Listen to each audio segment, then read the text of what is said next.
ఓకేనా? మీరు అక్కడికి వెళ్ళిపోండి, దగ్గరికి వెళ్ళిపోండి.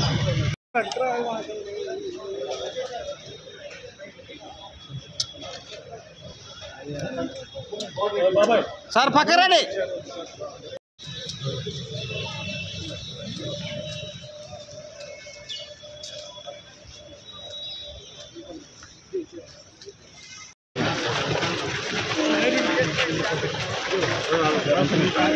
బాబు కొద్దిగా బయట కొంచెం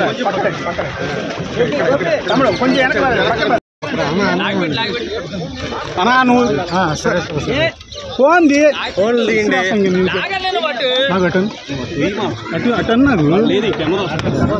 బాధ్యతగా నడవకుండా ఉంటే ఇంత దూరం రాగలమా? జీవితంలో నిన్న కాగితాలు ఎలా జరిగిపోతాయి? అంత ఫ్లూక్ అండి అంటే 21 సీట్లతో 100% వచ్చేస్తామా? 151 సీట్లు ఉన్న ఆ పార్టీని 11 సీట్లకి రానివ్వగలమా?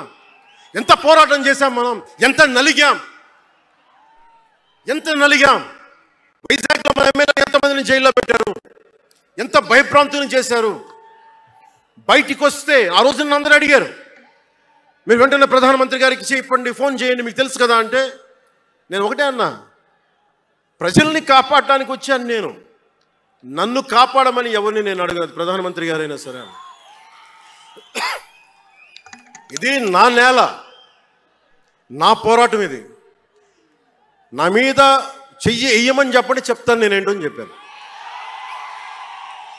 అంటే నేను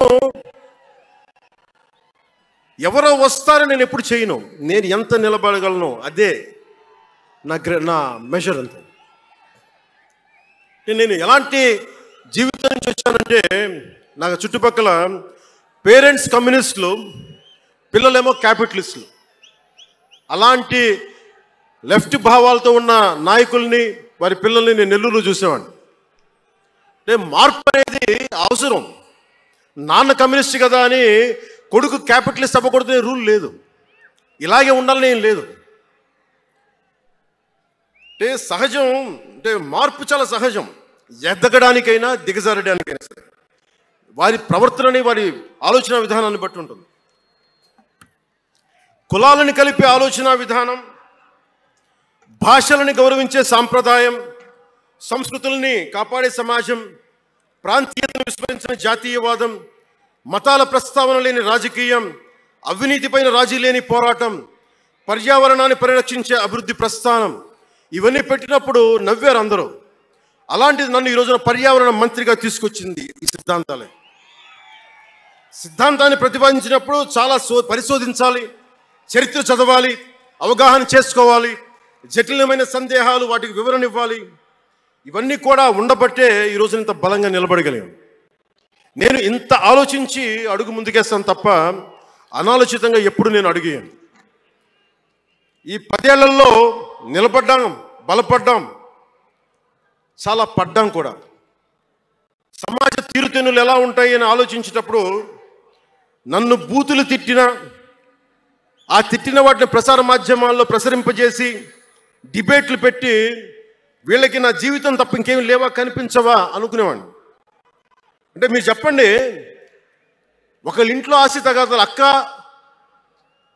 అన్నా చెల్లెల మధ్య ఆస్తి గొడవలు రాష్ట్రానికి సంబంధమే ఉంది. అది అసలు ప్రజలు ఆలోచించాల్సింది ముందస్తుగా. అసలు ఎన్నికల్లో చేయడానికి డబ్బులు లేని వాళ్ళ దగ్గర ఇన్ని వేల కోట్లు ఎలా వచ్చినాయి? నేను డిగ్రీలు చదివి, పిహెచ్డీలు చదివి నాకు ఉపాధి రాకపోతే వీళ్ళు కేవలం రాజకీయాల్లోకి వచ్చి వేల కోట్లు ఎలా సంపాదిస్తారు? దానికోసం వాళ్ళిద్దరు కొట్టుకుంటుంటే అది మనకి ఎలా సమస్య అవుతుంది? ఇది మీరు ఆలోచించాల్సింది.